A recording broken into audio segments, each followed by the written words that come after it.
bigoranye ko mubona mituweli de sante, ntibyari byoroshye kubera ko hari ubushobozi bwari bwarabuze. Uyu muryango rero mwiza uharanira amahoro n'iterambere badufashije kugira ngo babishyurire mungana n'abaturage 300 baturutse utugari dutatu tugize umurenge wa Kanyinya, ari twa kagari ka Nyamweru, Zove ndetse na Taba, bakaba barishyuye ibihumbi 600. Hari byinshi rero bakomeje kudufasha muri kwa kugira ngo twiteze imbere binyuze mu mahoro ndetse n'ubumwe. Uyu munsi bari buze kudufashiriza n'abana bacu. Murabizi hari abana dufite bagiraga ibibazo by'ibikoresho by'ishuri, kabona umwana mu makayi 10 bamutumye, umubyeyi afite ubushobozi bwo kumugurira amakaye 2 yonyine, ugasanga umwana ntabwo yize neza ngo agere aho agomba kugera kubera bwa bushobozi buke bwo kubura amakaye. Muri buze kubibona, bari buze kongera kudufashiriza abana baturuka mu miryango itishoboye, babaha amakayi ndetse n'igikapu cyo gutwara ayo makayi kugira ngo ayo makayi atazanyagirwa. Ndagira ngo nabyo murashimwe. Abaturage batuye umurenge wa Kanyinya utunzwe n'ubuhinzi n'ubworozi, ndabashimiye rero, mbaha ikaze, mwicare mugwe neza muri ubu busitani bwiza bw'umurenge wa Kanyinya. Twishimiye gufatanya namwe, twishimiye kuzahora iteka ryose dufatanya namwe kugira ngo koko tugere ku iterambere ry'igihe. Twamukomera amashyi ijambo ry'ikaze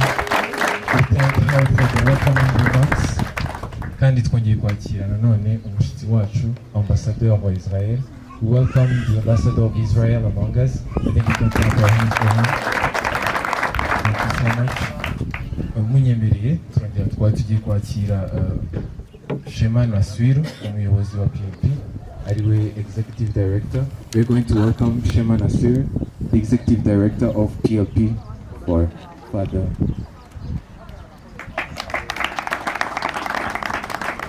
Niriwe, amazina yanjye nitwa Shema Naswiru,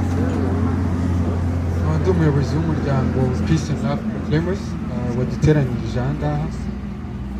Turizihiza imyaka 15, imyaka 15 yo guharanira kuzana impinduka nziza mu rubyiruko biciye mu mahoro, ubumwe ndetse n'iterambere.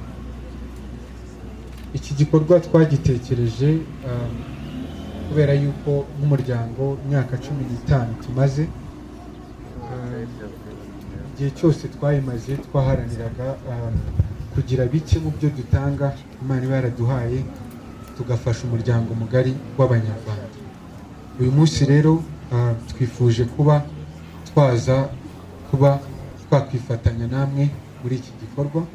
Ibyinshi ngira ngo umuyobozi yabivuze, mu bushobozi buke, ku bufatanye na ambasade ya Israel mu Rwanda ndetse na Mama Africa, twakoze ibintu bitandukanye, aho twishyuriye abantu bagera muri 200 mituweli, ndetse turaza kuba tunatanga n'ibikoresho by'ishuri ku banyeshuri bamwe mu murenge uba warahisemo uko bari bo bafashwa. Ariko turifuza yuko ibi ngibi byaba intangiriro.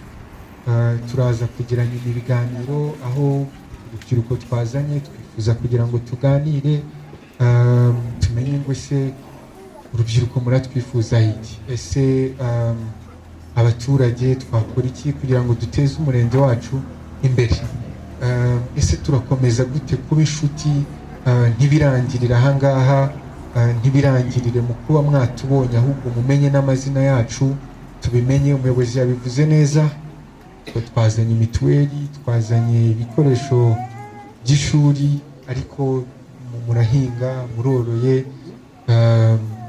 ushobora kuduha ku mata, ushobora gufata imyumbati tugakomera. kugira ngo murabibona ko bamwe tutarakomera neza cyane, so bijumba, imyumbati byadufasha cyane. So niyo mpamvu yatuzanye, kandi twishimiye kuba turi hano. Tuzishimira no gukomeza turi hano dufatanya mu bikorwa bitandukanye bifasha guteza umurenge wa Kanyinya imbere.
A few words in English.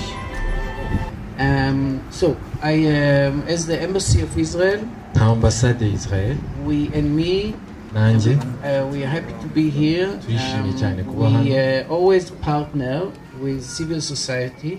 turi abahuzabikorwa abafatanyabikorwa n'inzego Everything z'ibanze we do ibyo dukora byose here in Rwanda. hano So